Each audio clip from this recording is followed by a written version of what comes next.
Bonne année! Oui, en retard, je sais, mais bonne année quand même!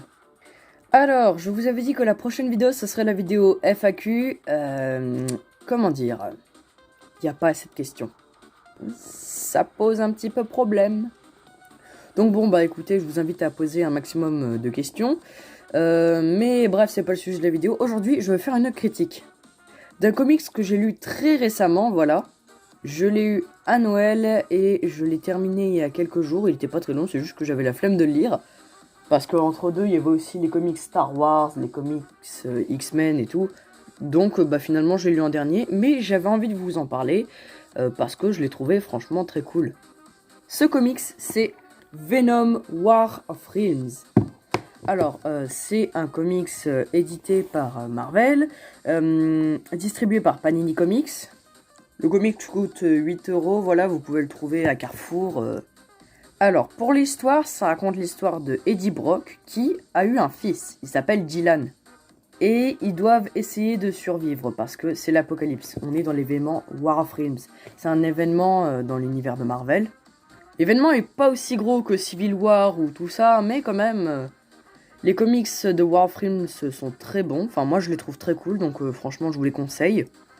Et il faut savoir que dans ce comics, alors attention, spoiler, voilà, Eddie n'a plus de symbiote, voilà, et il l'a lâché. Sauf qu'il tombe sur une espèce de créature bizarre, c'est une sorcière, et elle lui donne un cristal, et dans ce cristal était renfermé un symbiote, et en fait il voulait faire de Venom un guerrier qui pourrait se battre à leur côté, sauf que Eddie il garde sa tête avec le symbiote, et du coup se laisse pas faire, et après ça part en cacahuète.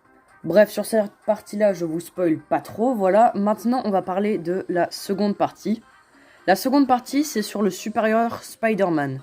Si vous savez pas qui est le Superior Spider-Man, eh ben, encore une fois, spoiler, c'est le Docteur Octavius. En fait, le Docteur Octavius avait attrapé un cancer et du coup a transféré son esprit dans le corps de Peter Parker. Et du coup, Peter Parker est mort dans le corps du vieux Docteur Octavius et le Docteur Octavius se trouve dans le corps de Spider-Man.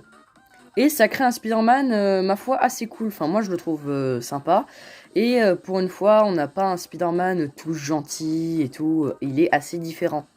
Dans ce comics, le Superior Spider-Man, il n'y a pas tous les éléments. Enfin, c'est-à-dire, de base, il y a l'esprit de Peter Parker qui veille sur le Docteur Octavius pour veiller à ce qu'il fasse pas trop de conneries. Voilà, là, il n'y est pas. Voilà, j'étais un peu déçu, mais quand même, la suite était assez cool parce que il va faire équipe avec, spoiler, le Docteur Strange. J'ai dit beaucoup trop de fois spoiler dans cette vidéo. Pandemium, ils vont combattre Pandemium. Alors, c'est un fils de Mephisto. Mephisto, c'est le diable dans l'univers de Marvel, c'est l'ennemi juré de Ghost Rider.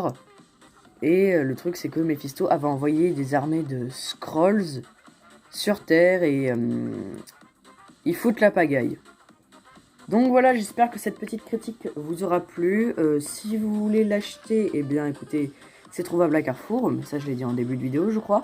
Sur ce, je vous dis ciao.